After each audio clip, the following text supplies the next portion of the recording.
ஆண்டவராகிய இயேசு கிறிஸ்துவின் நாமத்தினாலே உங்கள் யாவருக்கும் என் அன்பின் வாழ்த்துக்கள்.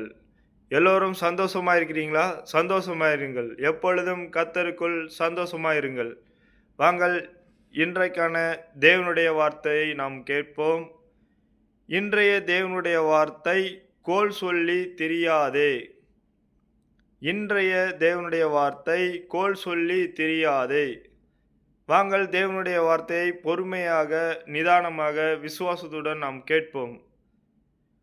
உன் ஜனங்களுக்குள்ளே அங்கும் இங்கும் கோல் சொல்லி திரியாயாக. பிறனுடைய இரத்த பலிக்கு உட்பட வேண்டாம். நான் கர்த்தர்.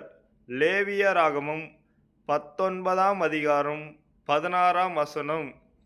இன்றைய தேவனுடைய வார்த்தை என்ன சொல்கிறது என்றால், ஜனங்களுக்குள்ளே அங்கும் இங்கும் கோல் சொல்லி திரியாதே. பிறனுடைய இரத்த பலிக்கு உட்பட வேண்டாம். நான் கர்த்தர் என்று சொல்லி கர்த்தர் திட்டமும் தெளிவுமாக சொல்கிறார். நாம் நண்பர்களுக்குள்ளே இங்கும் அங்கும் கோல் சொல்லி திரியாமல், நாம் உறவினர்களுக்குள்ளே இங்கும் அங்கும் கோல் சொல்லி திரியாமல், நாம் அக்கம் பக்கத்தில் உள்ளவர்களிடம் இங்கும் அங்கும் கோல் சொல்லி திரியாமல் இருக்க கர்த்தர் பிறனுடைய இரத்த பலிக்கு உட்பட வேண்டாம் என்று கர்த்தர் உங்களையும் என்னையும் பார்த்து சொல்கிறார். இன்றைக்கான தேவனுடைய வார்த்தையின்படி நாம் கோல் சொல்லி திரியாமல் தேவனுக்கு பயந்து தேவனோடு இருப்போம்.